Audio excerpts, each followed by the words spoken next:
This is Justin with your fishing report out in the Northeast. This is a slower time of year, especially with the amount of rain we have received the past week. Typically, sauger on the Ohio River is a great opportunity this time of year. Make sure to check the gauge height before you go. Try targeting the mouths of creeks. Also, great areas are breaks in the current. Most people use jigs, and you can also cap those with minnows. Trout stocking is starting to ramp up. If you have a favorite stocking, get ready because it is getting to be that time of year. Crappie are also a good option. Try targeting deeper habitat off of channel breaks. A lot of people like to use minnows this time of year as well. This is also a great opportunity to inventory your hooks and lures. Order your favorite fishing supplies this time of year so you're ready to go come spring. That should do it for us in the Northeast. Good luck when you go fishing.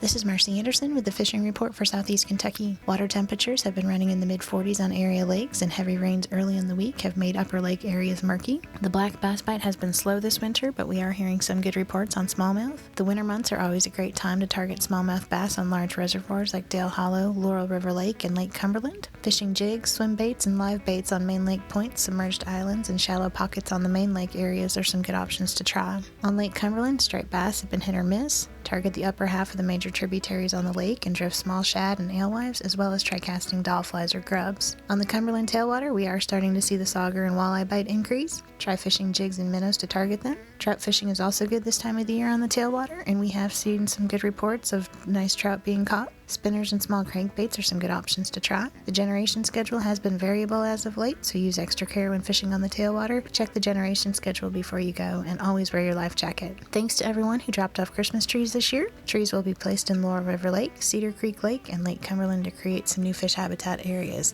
So good luck and stay safe out on the water.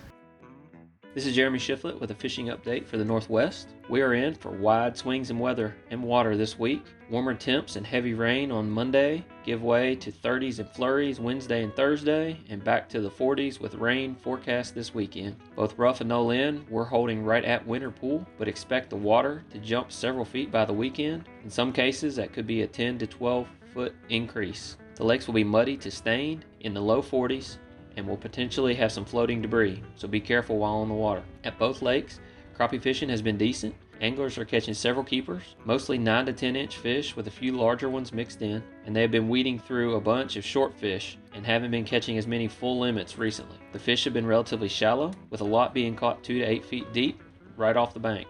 Bass fishing has been fair. Most action has been in the main lake channel bends and the rocky banks. Shad are stressed this time of year, so shad imitations and erratic swimming shad imitations are good choices. Again, look for significant changes at the reservoirs by this weekend in regards to water conditions. Check out our state-owned or managed lakes for more stable conditions. There are a lot of options on Peabody WMA, but remember that Goose, Island, and South Lakes are waterfowl refuge lakes and are off limits until March 16th. Carpenter Lake offers opportunities for bass, bluegill, channel catfish, and saugeye. Just a reminder that the saugeye must be 14 inches to be harvested, and there's a 6 fish limit on walleye, sauger, and their hybrids statewide. Trout went into Robs and Access and Flycatcher lakes a few weeks ago, and there are still plenty available to be caught. You're able to completely cast all the way across Access and Flycatcher, so using an inline spinner, especially one in white, will allow you to cover some water and find the fish. Trout will also be stocked in Finn's Lakes,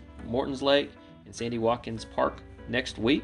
Check out our website for updates on exact stocking dates. Prior to the rain, anglers were catching sauger below the dams on the Green and Ohio River. Curly-tail grubs on leadhead jigs and silver and blue blade baits or jigging spoons are standard choices. The sauger fishing typically lasts into March as water conditions allow. It seems like most years we see a few days of good conditions every few weeks. So keep an eye on the river gauges and the weather. Look for the Cannleton gauge to show 11 to 12 feet, Newburgh and JT Myers 14 to 15, and Spotsville 10 to 12 feet for those good sauger conditions. This weather swing will provide a few days to go through gear, clean out boats, and maintenance rods and reels before the spring fishing frenzy kicks off.